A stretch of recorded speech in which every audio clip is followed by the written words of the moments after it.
Começa agora um programa que traz tudo sobre o livro mais lido em todos os tempos.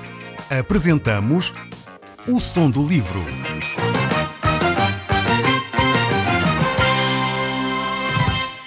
Seja muito bem-vindo. Neste podcast vai encontrar o livro mais conhecido e lido em todo o mundo. Vamos levá-lo numa viagem pela história da humanidade. Este é um audiolivro para si, para a sua família e sociedade em geral. Contextualização e comentários de Paulo Chaveiro. E nós vamos analisar aquilo que está a acontecer com a nação de Israel. Nós temos visto como Deus tem levantado homens e mulheres para conduzir o seu povo de volta, conduzir o seu povo ao arrependimento. Mas também tem acontecido que muitas vezes se levantam homens que não foram nomeados por Deus, que se auto-intitulam reis e juízes e que conduzem o povo a grande desgraça. No capítulo anterior, nós vimos o povo de Israel que vivia numa guerra civil comandado por Abimeleque. Essa guerra levou o povo a um afastamento de Deus. Na realidade, Abimeleque morreu e ele só criou situações desagradáveis para o povo de Deus.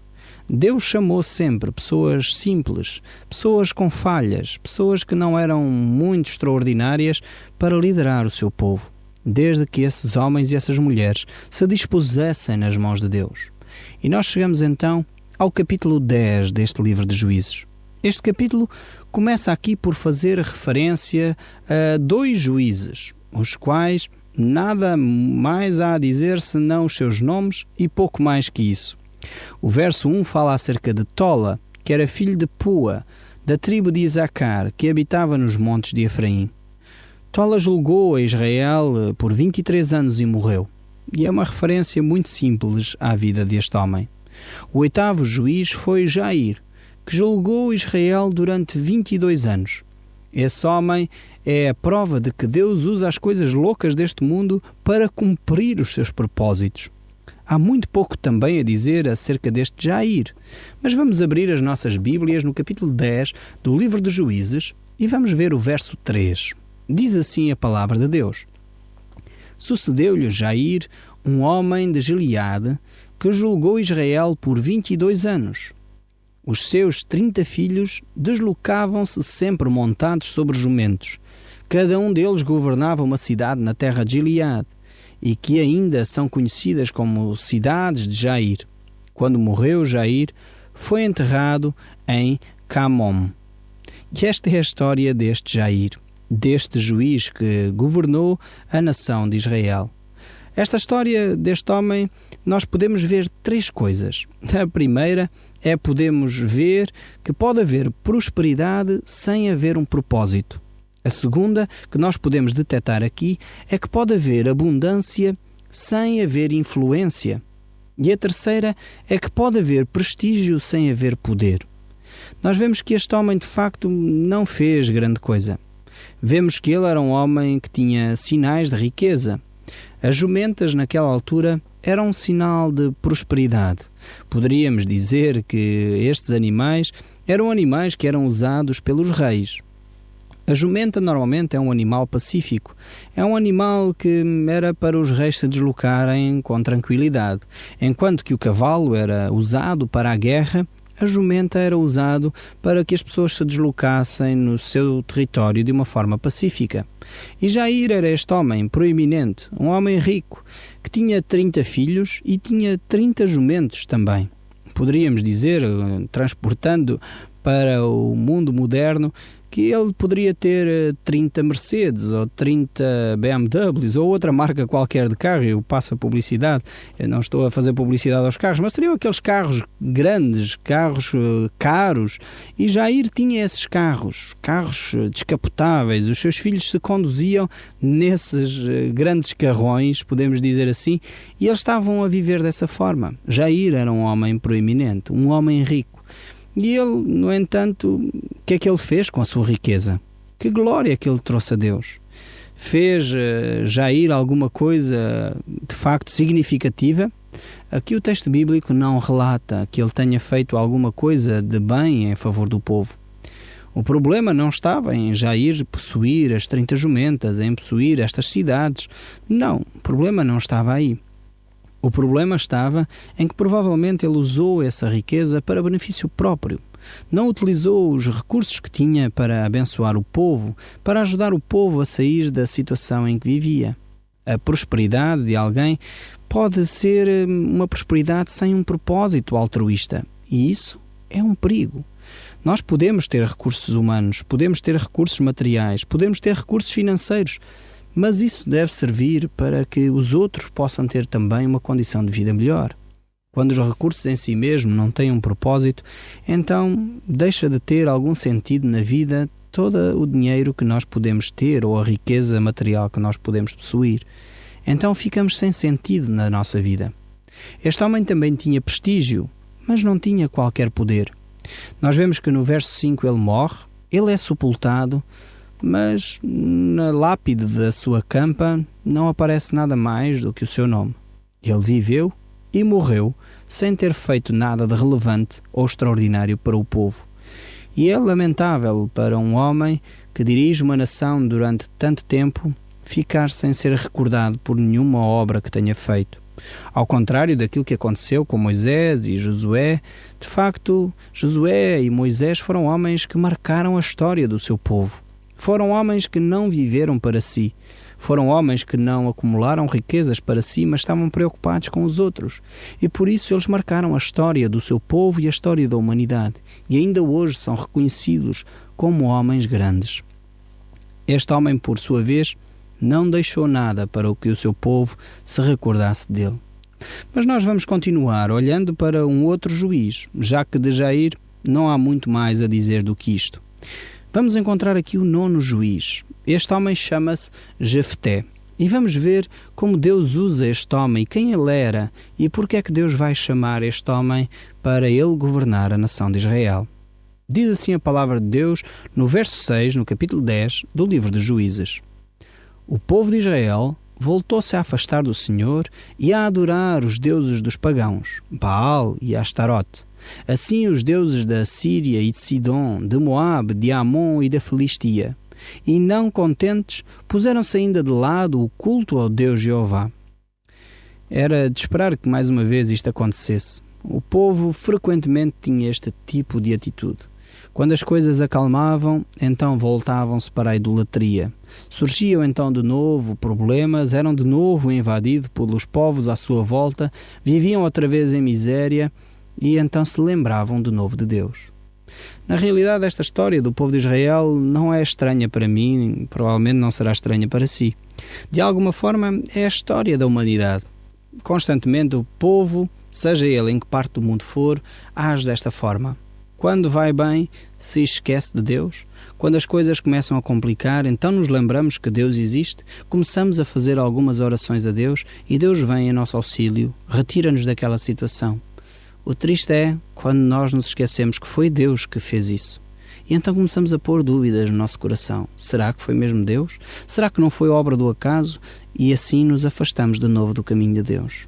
É triste que isso aconteça, mas na realidade acontece com o povo de Israel. Se calhar já aconteceu consigo, se calhar acontece um pouco com cada um de nós. É necessário nós aprendermos as lições, quer com o povo de Israel, quer com a nossa própria história de vida, para que não voltemos constantemente a cair nos mesmos erros. O povo de Israel pretendia aprender, mas na realidade eles repetiam constantemente os mesmos erros. E eles deixavam o caminho de Deus, se voltavam para as artimanhas de Satanás e voltavam-se para ídolos e outras adorações que não agradavam a Deus. Então encontramos o povo de Israel nesta situação outra vez. E o verso 7 diz assim: o qual ficou irado contra o seu povo, Deus, pelo que imediatamente permitiu que os filisteus e os amonitas que começassem a atormentá-los. Estes ataques tiveram lugar não só ao oriente do Jordão, mas também na terra dos amorreus, ou seja, em Gileade, mas também em Judá, em Benjamim e Efraim, pois que os amonitas não tinham dúvidas em atravessar o Jordão para assediar os israelitas. E esta situação prolongou-se por 18 anos. Veja bem você quanto tempo o povo de Israel levou a tomar consciência do seu erro. Quanto tempo leva você a tomar consciência de um erro que comete? O povo de Israel levou 18 anos até se aperceber que esta situação que estavam a viver era porque tinham se afastado dos caminhos de Deus.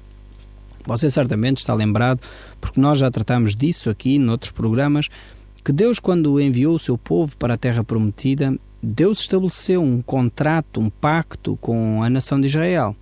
Ele tinha dito que se vocês se mantiverem fiéis à aliança que estabelecemos hoje, eu vou-vos abençoar. Se vocês se afastarem da aliança que estabelecemos hoje, então virão outros povos e tomarão posse daquilo que é vosso. O povo de Israel certamente conhecia esta aliança, mas levou 18 anos até se lembrar de novo da aliança que tinha feito com Deus. Eles estavam agora a ser humilhados, estavam em baixo moralmente, estavam em baixo espiritualmente, tinham-se afastado dos caminhos de Deus. E o verso 10 continua a dizer: até que os israelitas se voltaram para Jeová, novamente imploraram-lhe que os salvasse. E disseram: pecamos contra ti, esquecemos-nos de ti como nosso Deus e adoramos ídolos. Nós confessamos isso. Vemos que o povo agora começa a tomar consciência do seu erro, mas não só toma consciência, como pede perdão a Deus. Isto é um passo fundamental na nossa relação com Deus. Deus conhece que nós somos fracos. Não surpreendemos Deus com a nossa fraqueza. Deus não fica admirado quando nós caímos. Deus não fica espantado porque nós erramos. Deus fica espantado e admirado, isso sim, quando nós não temos a humildade suficiente para reconhecer o nosso erro, para confessar o nosso pecado. E é isso que muitas vezes entristece o coração de Deus. E foi exatamente por isso também que Cristo Jesus veio para morrer, por causa do nosso pecado.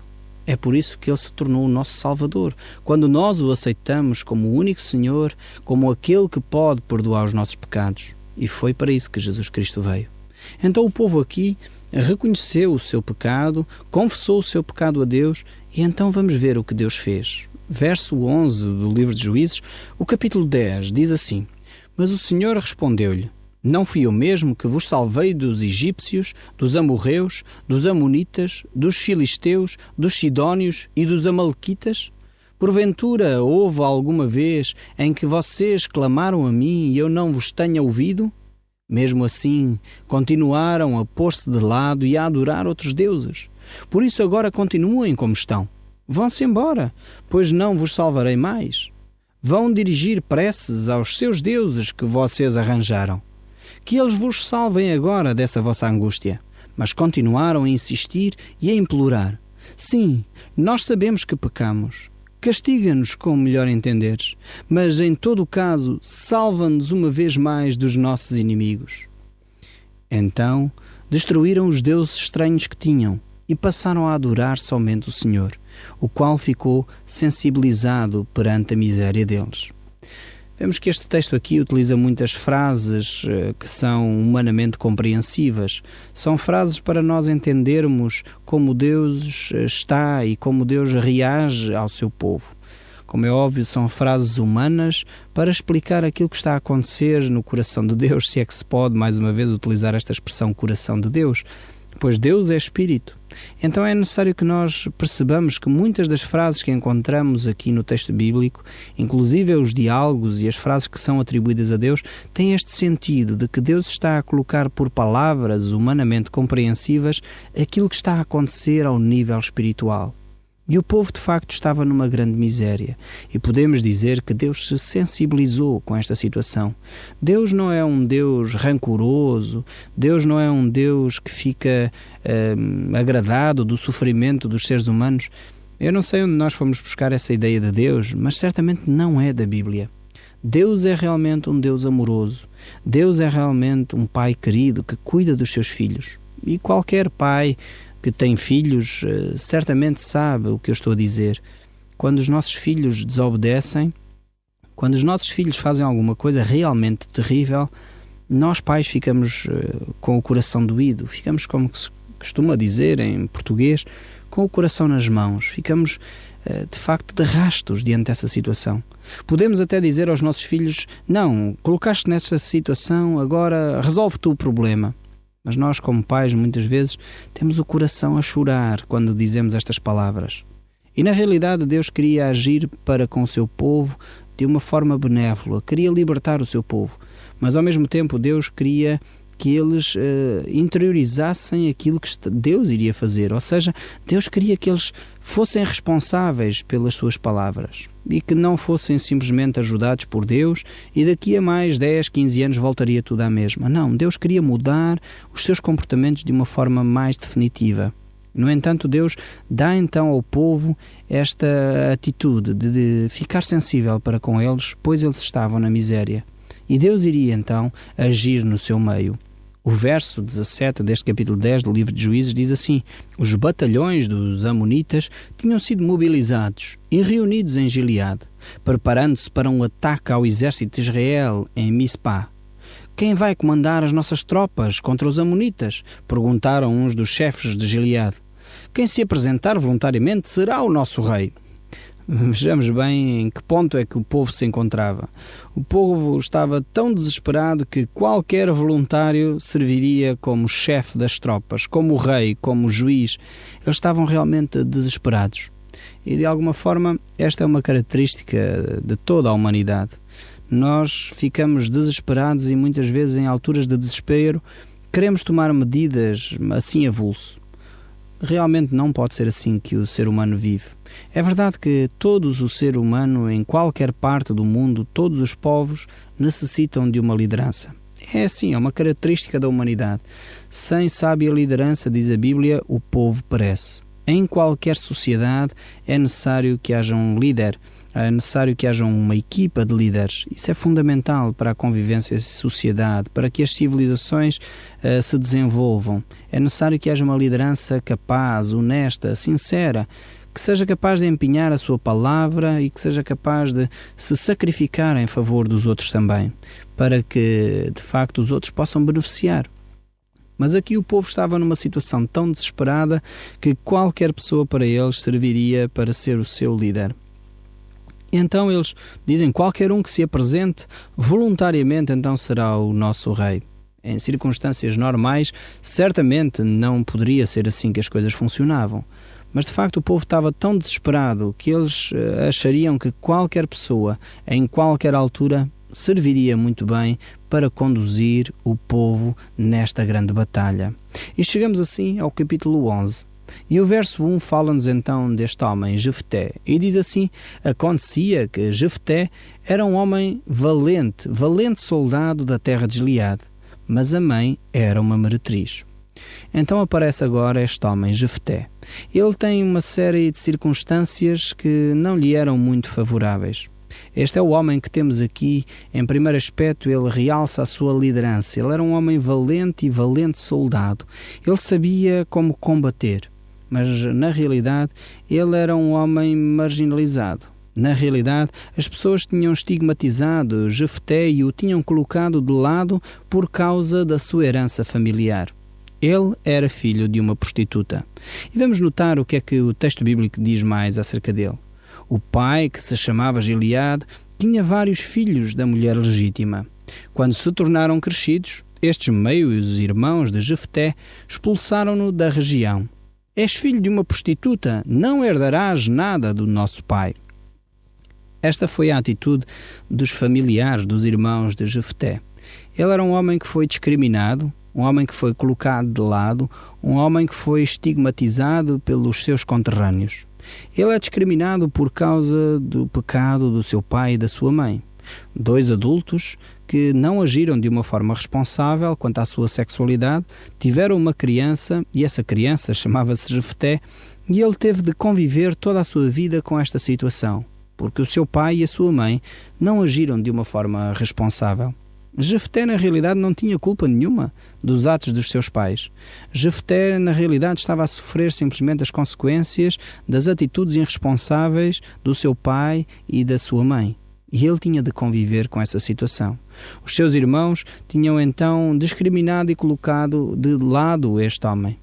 E Deus sabia que o coração do homem, de facto, é um coração duro. E que esta situação não é uma situação agradável para as crianças que nascem de uma relação assim. Por essa razão mesmo é que a lei de Moisés nos adverte que os filhos bastardos não herdariam os bens da família nem entrariam na tenda da congregação. Ou seja, Deus queria que os adultos fossem responsáveis no seu relacionamento, fossem adultos que tivessem um relacionamento sexual e uma atitude digna. E por isso, Deus traz sérias advertências para relacionamentos extraconjugais. Infelizmente sabemos as consequências que isso traz, não só para Jefté, coitado, que viveu esta situação de uma forma dramática, mas também para a mulher que foi traída, inclusive para os próprios adultos envolvidos nesta relação. Sabemos como as relações extraconjugais produzem sofrimento, tanto nas pessoas que nelas se envolvem, como naqueles que nascem fruto dessa mesma relação. E Jefté é de facto este exemplo. Ele foi colocado de lado, discriminado, simplesmente porque os seus pais pecaram e agiram de uma forma errada. Mas vejamos o que continua a dizer o texto bíblico no verso 3. Por isso, por causa dos seus irmãos, Jefté fugiu dali e passou a viver na terra de Tob. Em breve juntou à sua volta toda uma banda de gente marginal que passou a movimentar-se com ele. E Jefté de facto começou a dirigir este grupo de homens que se ia juntando ao seu redor. Ele de facto vivia esta situação. E Deus cria um plano especial para Jefté. Deus chama este homem depois, apesar de ele não ter o perfil ideal, não ter as características que socialmente seriam aceites, Deus então o chama para uma grande missão. E vemos que Deus não discrimina ninguém. Deus não coloca ninguém de lado. E é por isso que Deus, no Evangelho de São João, no capítulo 1, no verso 12, Ele chama a cada um de nós, a todos aqueles que querem ter um relacionamento com Ele, a poderem serem filhos de Deus. Diz o texto bíblico, mas a todos quantos o receberam, deu-lhes o direito de se tornarem filhos de Deus. Bastava confiarem nele como Salvador. E este é o desafio de Deus para cada um de nós. Jefté, então, está diante desta situação. E poderíamos dividir a vida de Jefté em 3 partes. A primeira, o exílio de Jefté, que nós já vimos. A segunda, a exaltação de Jefté. E a terceira, a alegria de Jefté. Mas continuando, vendo aqui o texto bíblico, no verso 4 diz: foi por esse tempo que os amonitas iniciaram a guerra contra Israel. Os líderes de Gileade decidiram ir buscar Jefté, pedindo-lhe que viesse comandar as forças militares contra os amonitas. No entanto, Jefté respondeu: por que é que me mandam buscar se me odeiam e se me expulsaram da casa do meu pai? Agora que estão em dificuldades é que vêm à minha procura? É porque precisamos de ti, replicaram-lhe. Se aceitar ser o nosso comandante contra os amonitas, far-te-emos rei de Gileade. Então esta era a situação. Eles estavam a fazer uma proposta tremenda a Jefté. Mas ele mesmo assim diz que se ele aceitaria ser chefe das tropas, eles deveriam ratificar essa mesma proposta diante do Senhor e diante do povo. Jefté foi inteligente. Ele não quis simplesmente que aqueles líderes ficassem numa conversa só entre eles os dois, mas que assumissem publicamente o convite que estavam a fazer e, mais do que publicamente, assumissem diante de Deus que estavam a convidar Jefté para essa tarefa. Ele queria que fosse o próprio Deus a convidá-lo para desempenhar essas funções. O Som do Livro, uma produção da Rádio Transmundial de Portugal.